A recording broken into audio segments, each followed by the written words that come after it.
Typhus tension పెడుతుంది. Scrub typhus positive కేసులు భారీగా పెరుగుతున్నాయి. గత 2 ఏళ్లలోనూ ఏటా 1000కి పైగా కేసులు వచ్చినా అధికారికంగా మరణాలు నమోదు కాలేదు. ఇక ఈసారి ఏకంగా పాజిటివ్ కేసుల్లో మరణాల సంఖ్య 22కు చేరింది. ఇక అన్ని జిల్లాల్లోనూ కేసులు గుర్తిస్తున్నా గత 3 ఏళ్లుగా చిత్తూరు జిల్లాలోనే తీవ్రత ఎక్కువగా ఉంది. ఇక ఈ జిల్లాలో 2023లో 548 పాజిటివ్ కేసులు రాగా 2024లో 514, ఏడాది ఇప్పటి వరకు 491 వరకు నమోదయ్యాయి.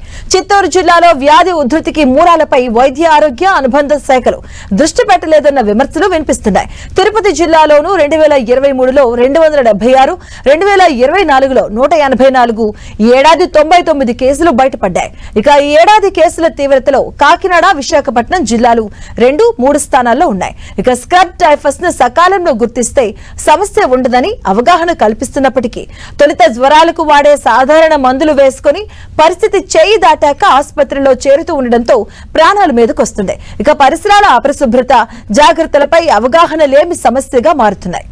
శుభ్రత లేమి, తేమ ఉన్న పొదలు, వ్యవసాయ ఆధారిత ప్రాంతాల్లో ఇక తీవీటి పురుగుల సంచారం ఎక్కువ. ఇది కొత్తగా పుట్టుకొచ్చిన కీటకం కాదని, ఏళ్లుగా సంచరిస్తున్నదేనని నిపుణులు చెబుతున్నా కీటకం ప్రమాదకరంగా రూపాంతరం చెందడం వెనుక కారణాలు అంతుచిక్కడం లేదు.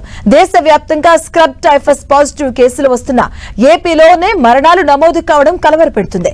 వ్యాధి పూర్వాపరాలపై లోతుగా అధ్యయనానికి బ్యాక్టీరియాలో రకాలు గుర్తించడానికి జోనల్ సీక్వెన్స్ పరీక్షలు నిర్వహిస్తున్నామని రాష్ట్ర ప్రభుత్వం ఇప్పటికే ప్రకటించింది. ఏటా ఏదో ఒక వ్యాధి ప్రజా ఆరోగ్యానికి సవాలు విసిరే సమస్యలు వెలుగులు చూస్తున్నందున వైద్య రంగంలో పలు విభాగాల నిపుణులు రాష్ట్ర ప్రభుత్వం సలహాదారులుగా నియమించి ఇక వారి సూచనలతో పరిస్థితిని చక్కదిద్దుతుంది. తాజాగా అంటువ్యాధుల కట్టడికి జాతీయ వైద్య సంస్థలు కీలక రంగాల నిపుణులతో ప్రత్యేక టాస్క్ ఫోర్స్ ను ఏర్పాటు చేసింది.